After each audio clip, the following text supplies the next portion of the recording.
relatos mágicos y bautizos de medianoche. Bienvenido y bienvenida a un nuevo podcast de relatos mágicos y bautizos de medianoche del Instituto Arcano Paracelso. En el podcast del día de hoy nos corresponde nuestra sección Historia oculta de la magia negra. En nuestro capítulo 3 hablaremos acerca del fuego infernal. Al contrario de lo que generalmente se piensa, el poder represivo de la Iglesia no era en absoluto algo generalizado, sino que funcionaba en gran medida en función de la extracción social, oprimiendo con más fuerza a las clases más bajas y medias, mientras que la aristocracia disfrutaba de privilegios impensables para el pueblo llano. A principios del siglo XVIII, una persona de buena familia podía ser moderadamente librepensador y llevar una conducta abiertamente libertina sin que tuviera que temer gran cosa de las autoridades civiles o eclesiásticas.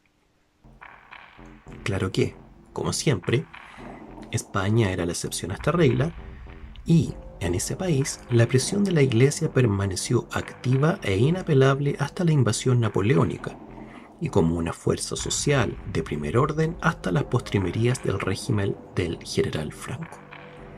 En otras regiones más afortunadas, grupos de jóvenes adinerados fundaron clubes específicamente instaurados para la celebración de la blasfemia y las prácticas satánicas.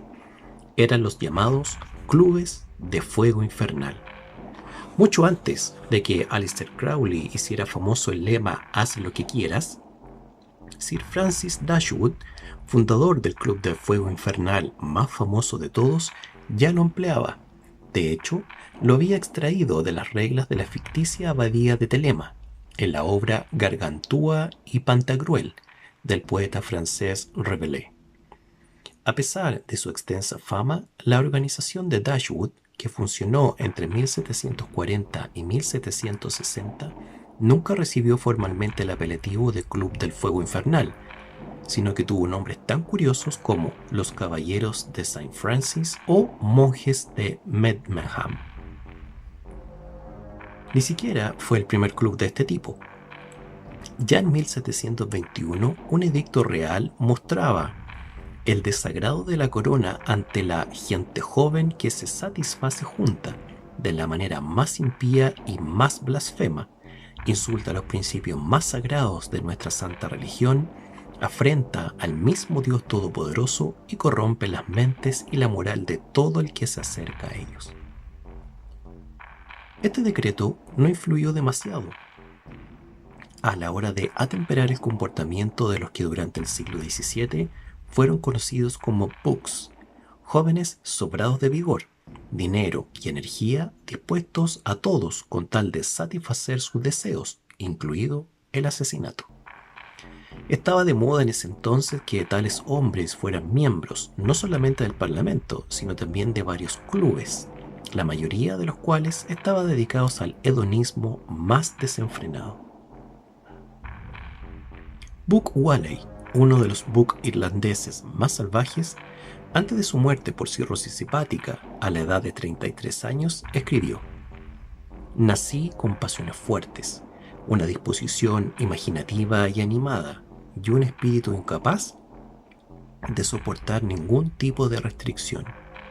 Poseí una inquietud y actividad mental que me empujaron a las búsquedas más extravagantes, y el ardor de mi disposición nunca disminuyó hasta que la saciedad había debilitado la energía de mi disfrute». El padre de Whaley, Richard Chapel Whaley, fue uno de los cofundadores del Club Irlandés del Fuego Infernal, que existió entre 1734 y 1741, junto con Richard Parsons, el primer marqués de Rosse. Circulan innumerables historias referentes a este grupo y las hazañas que tenían lugar en su punto regular de reunión, la Taberna del Águila, en el centro de Dublín, así como en el pabellón de caza construido por William Connolly en la colina de Montpellier, a las afueras de la ciudad. Las historias nos hablan de ritos demoníacos, de misas negras y sacrificios humanos. Tal es la fuerza de estos relatos que aún hoy día el lugar sigue asociado a las prácticas de sectas satánicas y a la presencia de unos espectrales y enormes gatos negros que aterrorizan a los imprudentes que pasean por estos parajes.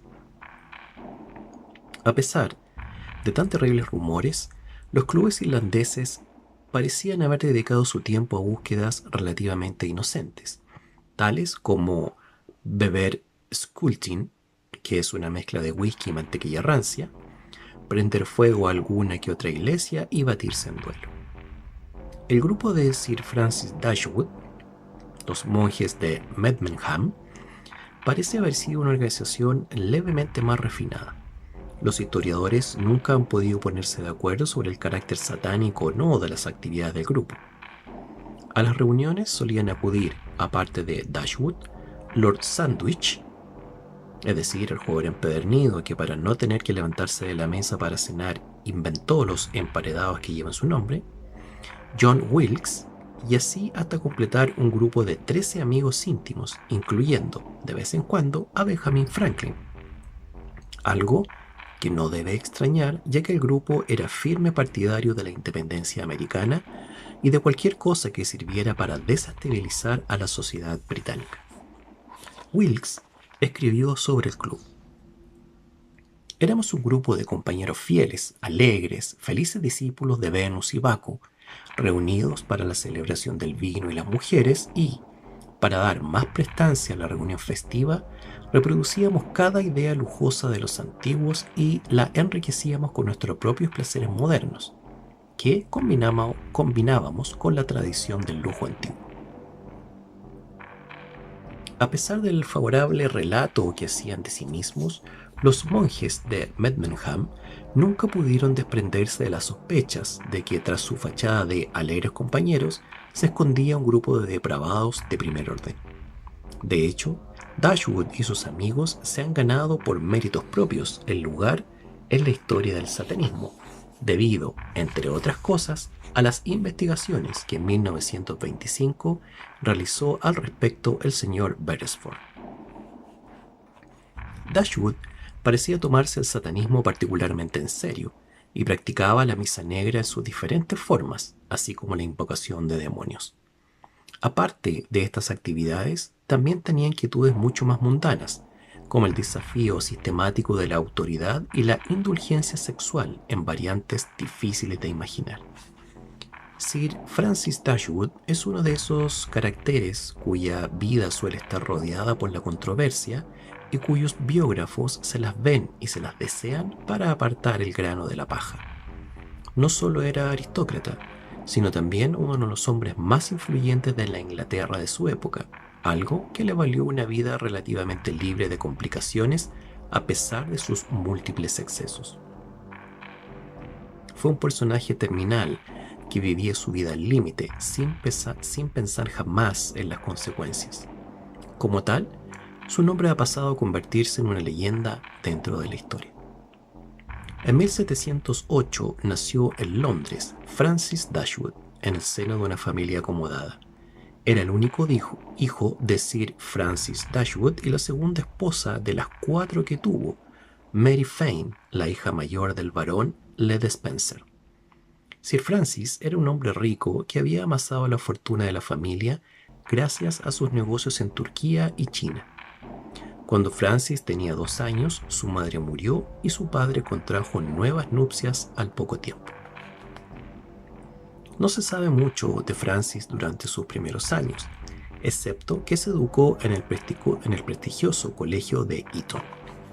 Allí trabó amistad con William Pitt, uno de sus más fieles camaradas durante toda su vida. En 1724 su padre falleció y Francis, que acababa de cumplir los 16 años de edad, heredó su título nobiliario, la finca familiar en West Wycombe y una considerable fortuna.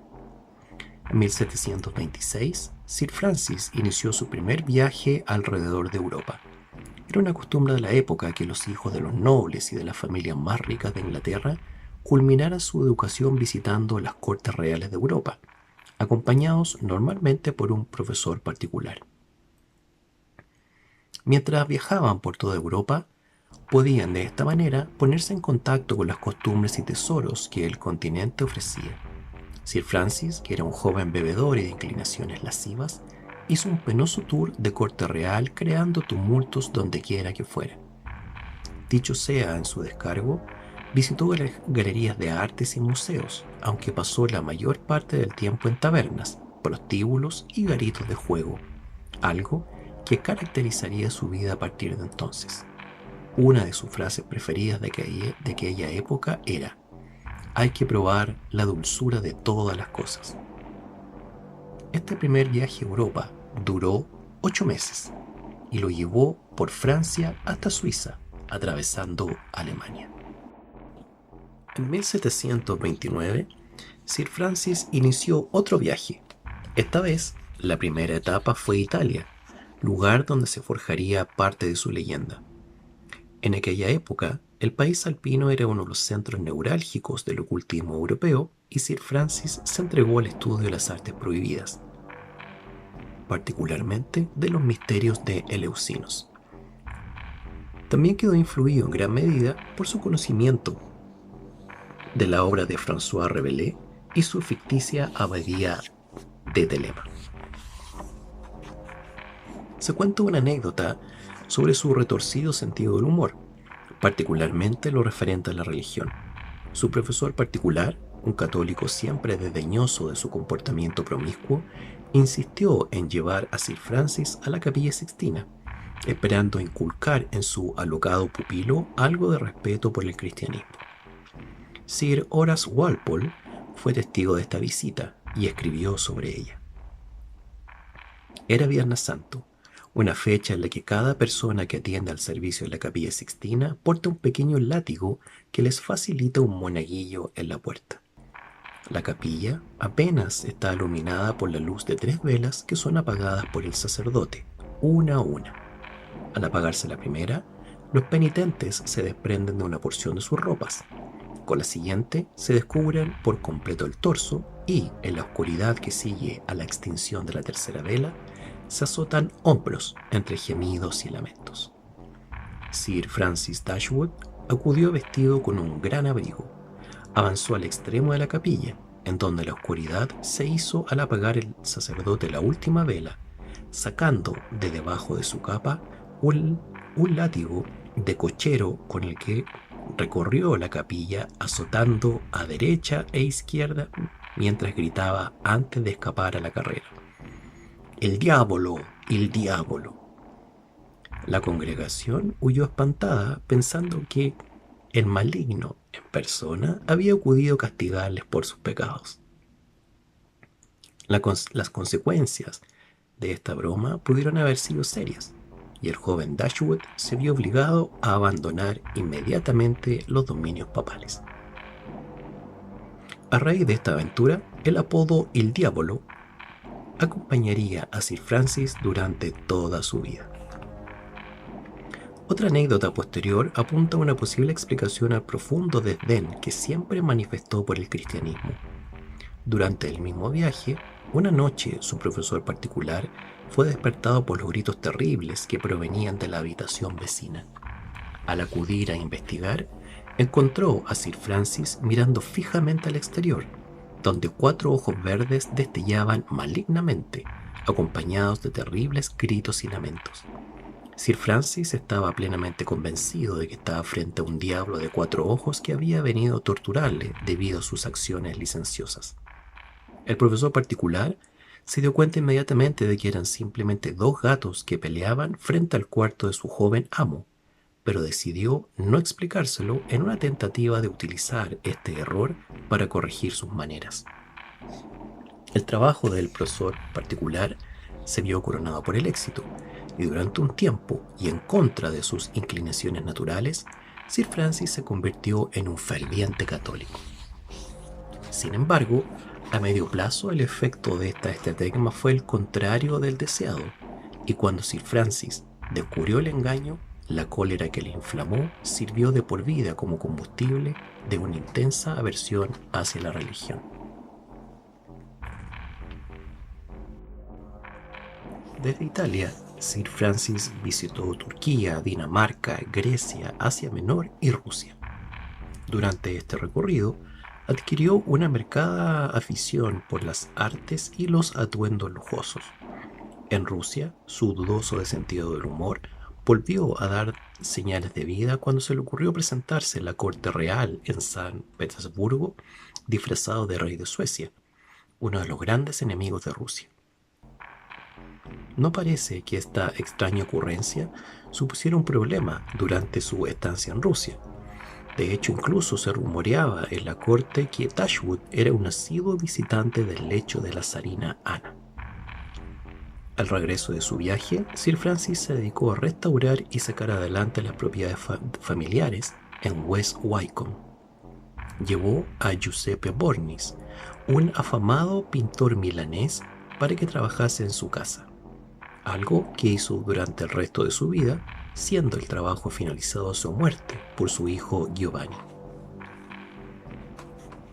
En el techo del gran salón mandó pintar un gran fresco de la admisión de Psique en los reinos de los dioses, basados en una pintura de Rafael.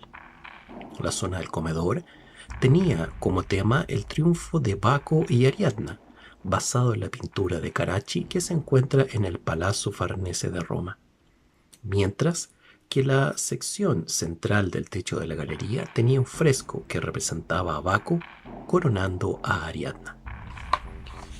Finalizada la restauración de la mansión familiar, Sir Francis fundó una sociedad llamada los Dilettanti.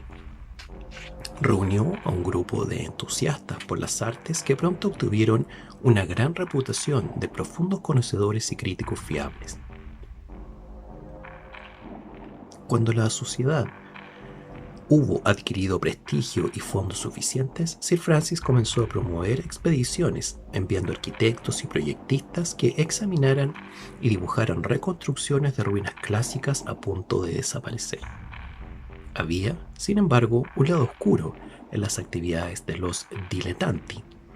El uso de diferentes disfraces era una característica de las reuniones del grupo y a menudo llevaron a cabo falsos rituales religiosos, como misas negras, en esencia. Después de sus reuniones y rituales, la sociedad celebraba un banquete dedicado a los dioses clásicos, comiendo y bebiendo mientras discutían de temas artísticos. La caja que contenía el libro de actas y las cuentas de la sociedad era llamada Tumba de Baco y tenía la forma de un sarcófago romano en miniatura. El artista George Knapton, miembro del grupo, fue el responsable del diseño de su tapa. Una entrada del libro de actas de los dilettanti indica: cada miembro de la sociedad debe aportar un retrato suyo al óleo pintado por George Knapton, miembro de esta sociedad, para ser colgado en el cuarto donde dicha sociedad se reúne. El de Sir Francis le representaba como un monje con su atención fijada en una estatua de Venus y un halo alrededor de su cabeza. William Hogarth pintó más tarde una versión de esto con la inscripción San Francesco di Wycombe. En 1739, Sir Francis realizó una segunda visita a Italia, donde conoció al príncipe Charles Edward Estuardo. Estuardo era nieto del rey James II, que fue forzado a abandonar el trono británico medio siglo antes. Francis escribió más sobre esta reunión a su amigo Lord Sandwich. Estoy del todo de acuerdo con este príncipe galante, que tiene todas las dotes de un líder verdadero y, sobre todo, es honesto. Pero detesto desde el fondo de mi corazón a los personajes que forman su corte en Roma. Si el príncipe tiene en verdad alguna ambición, solo podrá cumplirla lejos de su influencia. Sir Francis obtuvo un puesto menor en la corte del príncipe Frederick, el príncipe de Gales, hijo y heredero del rey Jorge II. Las relaciones entre el príncipe de Gales y su padre eran notablemente tensas. El rey se refería generalmente a su hijo como el pobre Fred y no parecía sentir ningún remordimiento al describirlo en público como un mentiroso y un zopenco. El príncipe, que no se quedaba atrás en sus comentarios, calificaba a su padre de asqueroso obcecado como insaciable apetito sexual, parecía ir parejo a su estupidez.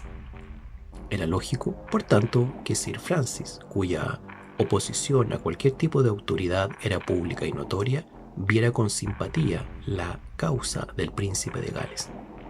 En su entorno, Sir Francis conoció a los hombres más influyentes de Inglaterra, quienes le sugirieron la política como una carrera conveniente para alguien de su riqueza y posición. En 1741, Sir Francis ocupaba un escaño en la Cámara de los Comunes. Al principio de su carrera política, se ocupó de causas completamente dignas, como la reparación de caminos, la edificación de puentes y la mejora general de Londres y otras ciudades. También fundó otro club de breve vida que llamó The Divan. Fundado en 1744, nunca llegó a alcanzar un mínimo de popularidad y fue disuelto en 1746. Como presidente del club, Sir Francis era conocido como el Sultán. Los miembros acudían a las reuniones tocados con un turbante y al parecer existía un harén a su disposición. Suponemos que la naturaleza de sus reuniones tenía mucho más que ver con el sexo y los placeres culinarios. En 1745, Sir Francis sorprendió a sus amigos y camaradas de Francachela contrayendo matrimonio con Sarah Ellis, la rica viuda de Sir Richard Ellis. Parecía un misterio que alguien como él, es decir, la promiscuidad sexual personificada cuyos apetitos sexuales habían llegado a ser casi legendarios, se casara con una mujer que era descrita como prudente y piadosa. El hijo de Sir Horace Walpole comentó una vez que tenía la energía de un semental y la impetuosidad de un toro. Se refocilaba regularmente con mujeres casadas y solteras, aristócratas y putas de las calles de Londres. Quizás se casó buscando un heredero a su título y propiedades. De ser así, cometió un error, pues jamás tuvieron descendencia. Sin embargo, a pesar de su disipada vida, él parecía estar genuinamente enamorado de su esposa. Como parte de su campaña política para mejorar los caminos, en 1748 comenzó a planificar la construcción de una nueva carretera en West Wycombe. Las obras produjeron una serie de cuevas artificiales producidas como resultado de las excavaciones en busca de material. Sir Francis, fascinado por estas cavernas, hizo extender las galerías y mandó construir un intrincado sistema de pasillos y salas. Las paredes de las cuevas fueron decoradas con tallas de cabezas humanas con cuernos, al estilo del Baphomet que adoraban los templarios, y estatuas de mujeres desnudas. El túnel cruza una corriente subterránea y desemboca en una sala circular a unos 400 metros de la entrada llamada la Sala de los Banquetes. Una fachada gótica fue construida para realizar el aspecto de esta entrada. Por supuesto, nada de esto era necesario para la construcción de la carretera, pero Sir Francis tenía otros planes para el complejo de galerías. La carretera fue terminada en 1752. Sir Francis tenía una personalidad magnética que le facilitaba en gran medida trabar amistad con todo tipo de personas. Así, comenzó a reclutar un grupo de amigos que compartieran su energía, su influencia y sus refinados gustos. Personas que escucharan con interés lo que él tenía que decir respecto a las creencias religiosas. Con estos amigos, en 1751 fundó una fraternidad a la que tuvo la ocurrencia de ponerle su propio nombre, los Hermanos de Saint Francis de Wycombe, también conocidos como los Caballeros de Saint Francis, los Monjes de Medmenham o el Club del Fuego Infernal. El grupo compartía una pasión común por las artes y la cultura, que compaginaban con apetitos menos elevados como el sexo, la bebida, los banquetes, la ropa la ropa lujosa, la política, la blasfemia y el ocultismo. Dashwood había desarrollado una suerte de satanismo de naturaleza marcadamente sexual, cuyos elementos tomó al parecer de su estancia en Italia. Esto, combinado con el estudio de no pocos grimorios que había recopilado pacientemente a lo largo de sus viajes, le hizo llegar a una conclusión que comparten muchos estudiosos de hoy en día, que las tradiciones de la magia negra europea no son sino los restos de antiguas creencias y saberes, y que la figura de Lucifer no es otra que la del Dionisio del mundo clásico. La orden se reunía originalmente en la mansión de Sir Francis, en West Wycombe, pero pronto consideró inapropiado el celebrar tales desenfrenos en su propio domicilio. Así pues, comenzó a buscar por los alrededores un lugar más aislado y discreto donde celebrar sus reuniones. Encontró el sitio perfecto gracias a su amistad con el pintor Francis Duffield. La familia de Duffield había heredado un viejo monasterio cisterciense del siglo XII, la abadía de Medmenham. Se encontraba situado en una arboleda aislada por un brazo del río Támesis, cerca de Marlow, a unas 6 millas de West Wycombe y 20 de Londres. Era el lugar perfecto y el grupo procedió a alquilar la propiedad a Duffield. Para preservar el secreto, Sir Francis envió sus propios albañiles y jardineros para que transformaran la abadía en la sede del club. Una torre cuadrada fue agregada en la esquina suroriental del edificio. Los ventanales, con motivos religiosos, fueron reemplazados y el interior fue decorado con frescos salidos del pincel de Giuseppe Bornis. En un extremo de la sala principal se ubicó una figura de Harpócrates, el dios egipcio del silencio, con un dedo en sus labios, y el otro, la figura de la diosa Anguerona.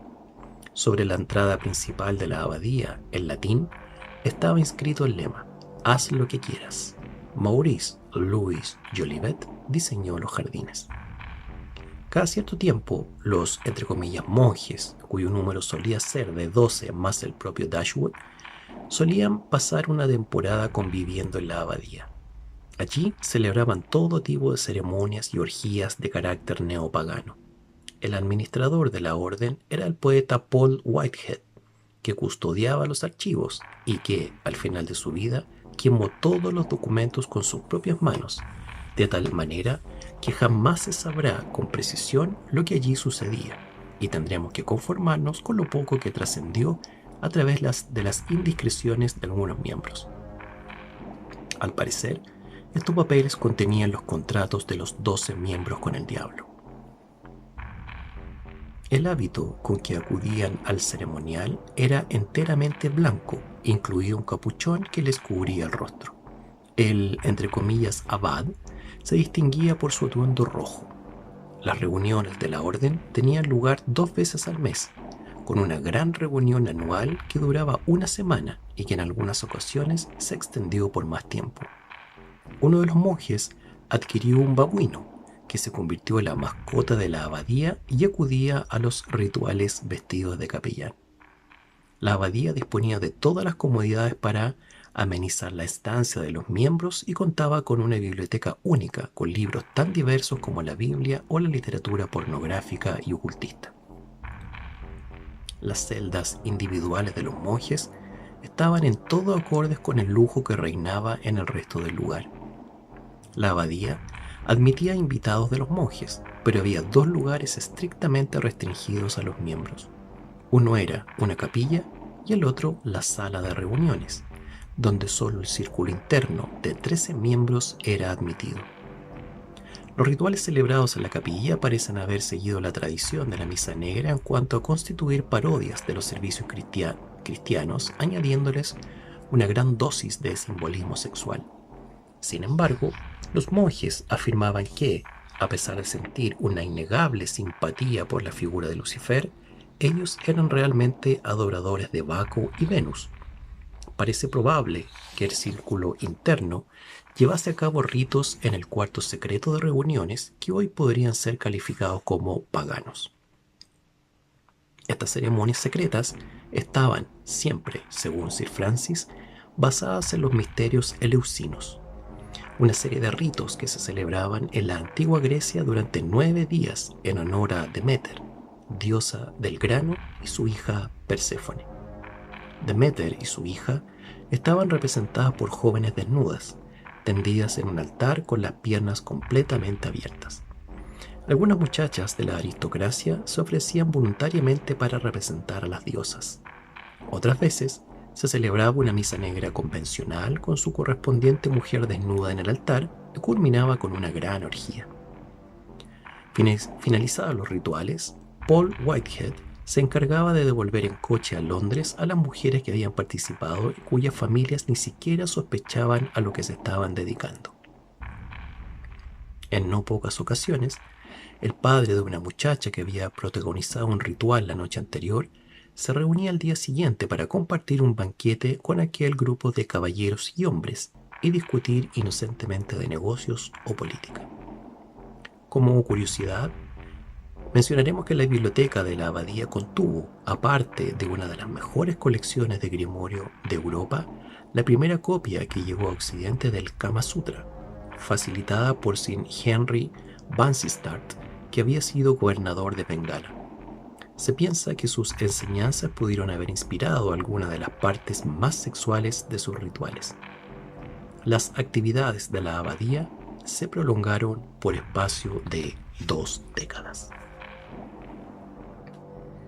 Y este ha sido el podcast del día de hoy en Relatos Mágicos y Bautizos de Medianoche del Instituto Arcano Paracelso. Nos vemos en un siguiente podcast. Relatos mágicos y bautizos de medianoche.